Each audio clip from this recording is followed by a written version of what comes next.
നമസ്കാരം. ഗാനജാലകത്തിലേക്ക് എല്ലാ മാന്യ പ്രേക്ഷകർക്കും സ്വാഗതം. ഗാനരചനാ രംഗത്തെ അതിപ്രഗൽഭനായ വയലാർ രാമവർമ്മ ഒരു ഹോട്ടലിൻ്റെ റിസപ്ഷനിൽ നിന്ന് ഒരു പാട്ടെഴുതിയെന്ന് പറഞ്ഞാൽ വിശ്വസിക്കുമോ? എന്നാൽ സത്യം അതാണ്.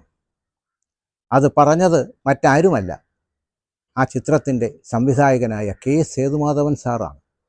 പണിതീരാത്ത വീട് എന്ന ചിത്രത്തിൻ്റെ അണിയറ പ്രവർത്തനങ്ങൾ മദ്രാശിയിലെ ഒരു മുന്തിയ ഹോട്ടലിൽ പുരോഗമിക്കുമ്പോൾ ഒരു ദിവസം അതിരാവിലെ ഹിന്ദു പത്രം വായിച്ചിരിക്കുകയായിരുന്നു കെ എസ് സേതുമാധവൻ. അദ്ദേഹത്തിന് ആ സിനിമയിലെ ഒരു പാട്ടും വയലാർ എഴുതി കൊടുത്തിട്ടില്ല. പെട്ടെന്ന് അവിടേക്ക് കടന്നു വന്ന വയലാറിനോട്, കുട്ട, പാട്ടുകളൊന്നും എഴുതിയില്ലല്ലോ എന്ന് അദ്ദേഹം ചോദിച്ചു. അടുപ്പമുള്ളവർ വയലാറിനെ കുട്ട എന്നാണല്ലോ വിളിക്കുക. ഞാനൊന്ന് ശുചിമുറിയിൽ പോയിട്ട് വരട്ടെ, എന്നിട്ട് എഴുതാം എന്ന് പറഞ്ഞ് അദ്ദേഹം അവിടേക്ക് പോവുകയാണ് ഉണ്ടായത്. പോയി 2-3 മിനിറ്റ് കഴിഞ്ഞപ്പോൾ പോയ അതേ വേഗത്തിൽ അദ്ദേഹം തിരിച്ചു വന്നിട്ട് പെട്ടെന്ന് സേതുമാധവൻ സാറ് വായിച്ചു കൊണ്ടിരുന്ന ഹിന്ദു പത്രം പിടിച്ചു വാങ്ങി റിസപ്ഷനിൽ ചെന്ന് അവിടെ ഇരുന്ന ആളിൻ്റെ പേന ചോദിച്ചു വാങ്ങി അവിടെ നിന്ന് എഴുതിയ പാട്ടാണ് സുപ്രഭാതം സുപ്രഭാതം നീലഗിരിയുടെ സഖികളെ ജ്വാലാമുഖികളെ എന്ന പാട്ട്. ഈ വരികൾ എഴുതി കിട്ടിയപ്പോൾ ശരിക്കു പറഞ്ഞാൽ താൻ അന്തം വിട്ടുപോയി എന്നാണ് സേതുമാധവൻ സാർ എന്നോട് പറഞ്ഞത്. സേതുമാധവൻ സാറിന് പ്രത്യേകിച്ചൊരു ദിനചര്യയുണ്ട്. അദ്ദേഹം അതിരാവിലെ ഉറക്കമെണീക്കും, എന്നിട്ട് ദിനപത്രങ്ങളും വാരികകളും വായിക്കും. അത് കഴിഞ്ഞാൽ അദ്ദേഹം പുസ്തകങ്ങളാണ് വായിക്കുക. ഉച്ചവരെ അതങ്ങനെ തുടരും. ഉച്ചയ്ക്ക് ശേഷം ഊണ് കഴിഞ്ഞാൽ ഉച്ച ഉറക്കമൊന്നും അദ്ദേഹത്തിന് പതിവില്ല. പകരം സുഹൃത്തുക്കളെയും പരിചയക്കാരെയും ടെലിഫോണിലൂടെ വിളിക്കും. അങ്ങനെ ഒരിക്കൽ വിളിച്ചപ്പോഴാണ് എന്നോട് ഈ സംഭവം അദ്ദേഹം വിവരിച്ചത്. 6-7 മണിയാകുമ്പോൾ അദ്ദേഹം അത്താഴം കഴിച്ച് കിടന്നുറങ്ങുകയും ചെയ്യും. ഈ വരികൾ എഴുതി കിട്ടിയപ്പോൾ ഇത് സംഗീതം നൽകുന്നത് ആര് എന്ന ചിന്ത സേതുമാധവൻ സാറിൽ ഉളവായി. സാധാരണ സേതുമാധവൻ സാറിൻ്റെ എല്ലാ ചിത്രങ്ങൾക്കും സംഗീതം നൽകുന്നത് ദേവരാജൻ മാസ്റ്ററായിരുന്നു. പക്ഷേ ദേവരാജൻ മാസ്റ്ററും സേതുമാധവൻ സാറും തമ്മിൽ സൗന്ദര്യപ്പിണക്കത്തിലായതിനാൽ അത് നടക്കില്ലെന്ന് അറിയാമായിരുന്നത് കൊണ്ട് മറ്റൊരു സംഗീത സംവിധായകനെ തേടിപ്പിടിച്ചു കൊണ്ടുവരികയായിരുന്നു. അങ്ങനെയാണ് MS വിശ്വനാഥൻ എന്ന മറ്റൊരു പ്രഗൽഭ സംഗീത സംവിധായകൻ പണിതീരാത്ത വീടിൻ്റെ ചുമതലയേൽക്കുന്നത്. അപ്പോഴും ഉണ്ടായി ഒരു പ്രശ്നം. ഈ പാട്ടും കണ്ണുനീർത്തുള്ളിയ സ്ത്രീയോട് ഉപമിച്ച എന്ന പാട്ടും പാടാനായിട്ട് തീരുമാനിച്ചിരുന്നത് യേശുദാസിനെയായിരുന്നു. പക്ഷേ യേശുദാസും MS വിശ്വനാഥനും തമ്മിലും സൗന്ദര്യപ്പിണക്കത്തിലായിരുന്നു.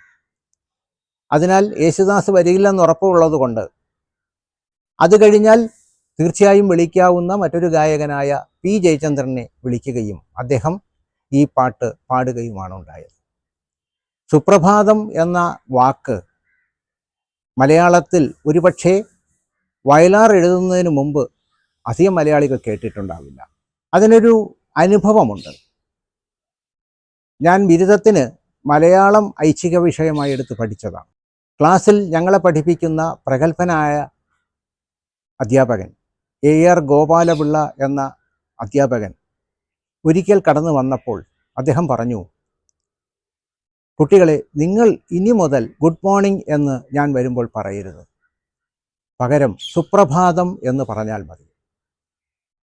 ഇപ്പോൾ കണ്ടില്ലേ, ഒരു സിനിമ ഇറങ്ങിയിട്ടുണ്ട്, പണിതീരാത്ത വീട്.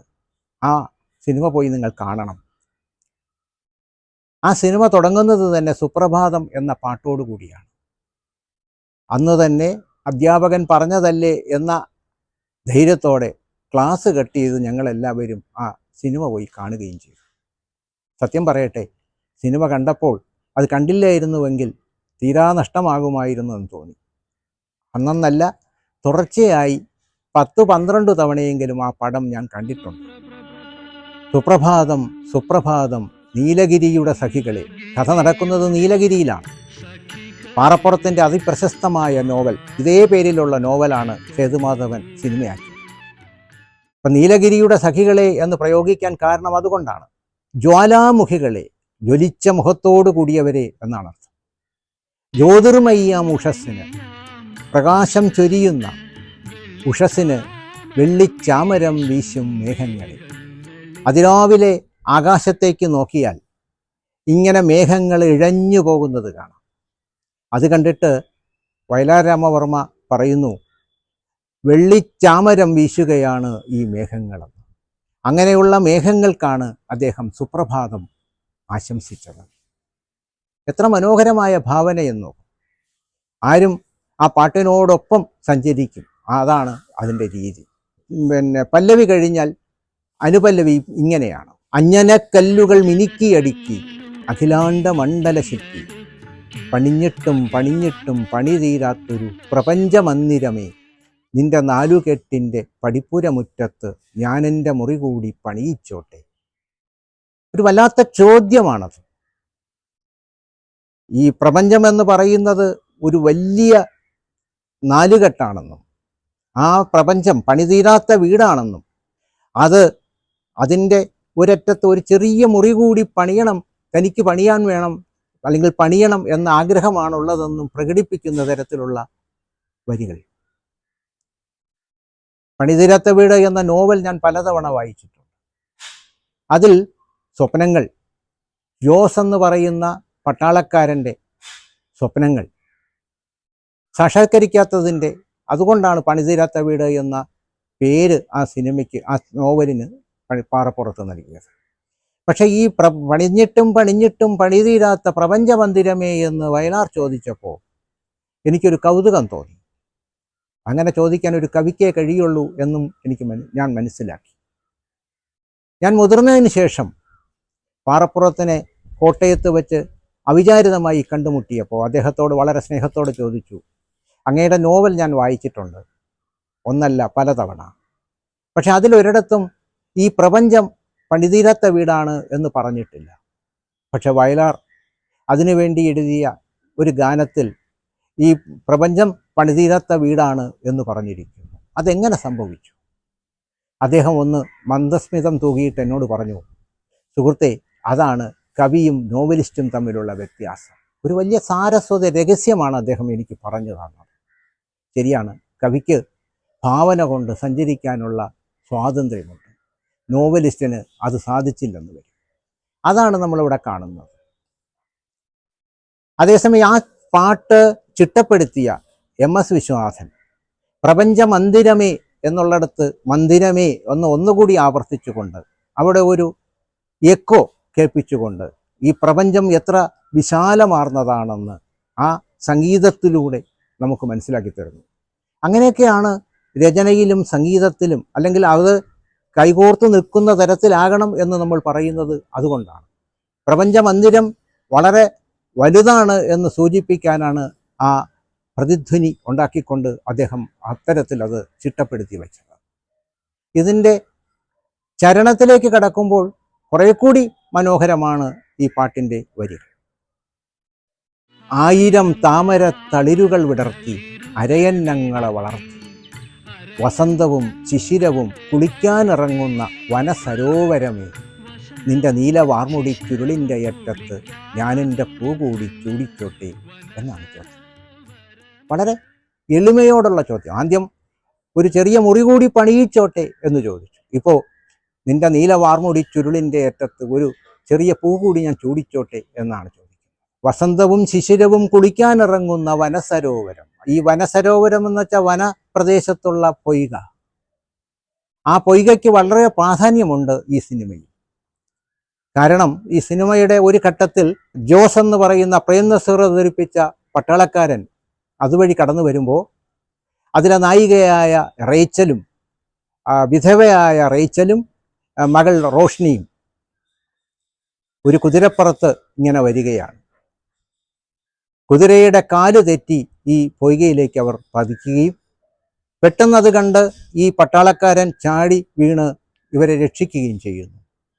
ദേഹം മുഴുവൻ ആ പൊയ്കയിലുള്ള ജലസസ്യങ്ങളുമൊക്കെയായി നിൽക്കുന്ന ആ നായികയോട് പുരുഷസഹജമായ ഒരു വികാരം, പ്രണയമാണോ കാമമാണോ എന്ന് പറയാനൊക്കാത്ത ഒരു തരം വികാരം അവിടെ ഈ ജോസിന് ഉണ്ടാകുകയും ആ സമയത്ത് സേതുമാധവൻ എന്ന അതുല്യനായ സംവിധായകൻ വെള്ളിത്തിരയിൽ വേറെ ഒന്നും കാണിക്കാതെ വെളുത്തു കൊഴുത്തു തുടുത്ത ഒരു കുതിരയെ വളരെ വേഗത്തിൽ അങ്ങോട്ട് ഓടിപ്പോകുന്നതായി കാണിച്ചുകൊണ്ട് ആ രംഗത്തെ അതിമനോഹരമായി ചിത്രീകരിച്ചിരിക്കുന്നു. ഇങ്ങനെയുള്ള ഇതിൻ്റെ ഒരു പുതിയ ആശയം ഉണ്ട് അങ്ങനെ ചിത്രീകരിച്ചതിന്. ഇതൊക്കെ ഞങ്ങൾക്ക് AR ഗോപാലപിള്ള എന്ന സാറ് തന്നെയാണ് പറഞ്ഞു തന്നത്. ഈ പൊയ്കയുടെ അറ്റത്ത് മറ്റൊരു കഥാപാത്രം, മൊയ്തീൻ എന്ന കഥാപാത്രം, ബഹദൂർ എന്ന മറ്റൊരു അതുല്യനായ നടൻ. ഈ സിനിമയിൽ അവിടെ ഇവിടെ കാണുന്നതാണ് ആ രംഗം. അദ്ദേഹം നിരന്തരം ആ പൊയ്കയിലിരുന്ന് ചൂണ്ടയിട്ട് മീൻ പിടിച്ചുകൊണ്ടിരിക്കും. എന്നും അതുവഴി കടന്നു വരുന്ന ഈ നായകൻ, ജോസ് എന്ന നായകൻ മൊയ്തീനെ കാണുകയും അവർ തമ്മിൽ സംസാരിക്കുകയും ചെയ്യും. മോനെ എന്നാണ് മൊയ്തീൻ, പ്രായമായ മൊയ്തീൻ ഈ ജോസിനെ വിളിക്കുന്നത്. കുറേ നേരം നിന്ന് സംസാരിച്ചിട്ടേ ജോസ് പോവുകയും.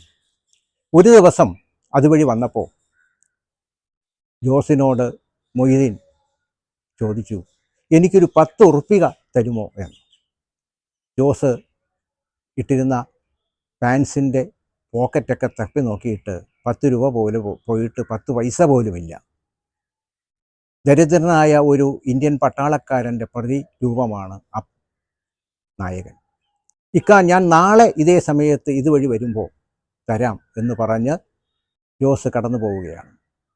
പിറ്റേ ദിവസമാകുമ്പോൾ ഈ അതുവരെ ചൂണ്ടയിട്ട് കൊണ്ടിരുന്ന മൊയ്തീൻ എന്ന് പറയുന്ന കഥാപാത്രത്തെ നമ്മൾ കാണുന്നില്ല. പകരം അദ്ദേഹം ഉപയോഗിച്ചിരുന്ന ചൂണ്ട ഈ ഓളപ്പരപ്പിൽ കിടന്ന് നീന്തുന്നതിൻ്റെ ക്ലോസ് ഷോട്ട് കാണിച്ചുകൊണ്ടാണ് അദ്ദേഹത്തിൻ്റെ മരണം അല്ലെങ്കിൽ അദ്ദേഹത്തിൻ്റെ തിരോധാനം നമ്മളെ ഹൃദയത്തിൽ കൊത്തിവലിക്കുന്ന രീതിയിൽ അല്ലെങ്കിൽ വളരെ ഹൃദയഭേദകമായ രീതിയിൽ അദ്ദേഹം ചിത്രീകരിച്ചിരിക്കുന്നത്. ഒരു സംവിധായകൻ്റെ പ്രാഗൽഭ്യം എന്താണെന്ന് തെളിയിക്കുന്നതായിരുന്നു പണിതീരാത്ത വീട് എന്ന ചിത്രം. നേരത്തെ കണ്ട ആ കുതിരയൊക്കെ അതിനൊരു ഉദാഹരണമാണ്. മറ്റൊരു സംഭവത്തിനും ഈ പൊയ്ക സാക്ഷ്യം വഹിക്കുന്നുണ്ട്.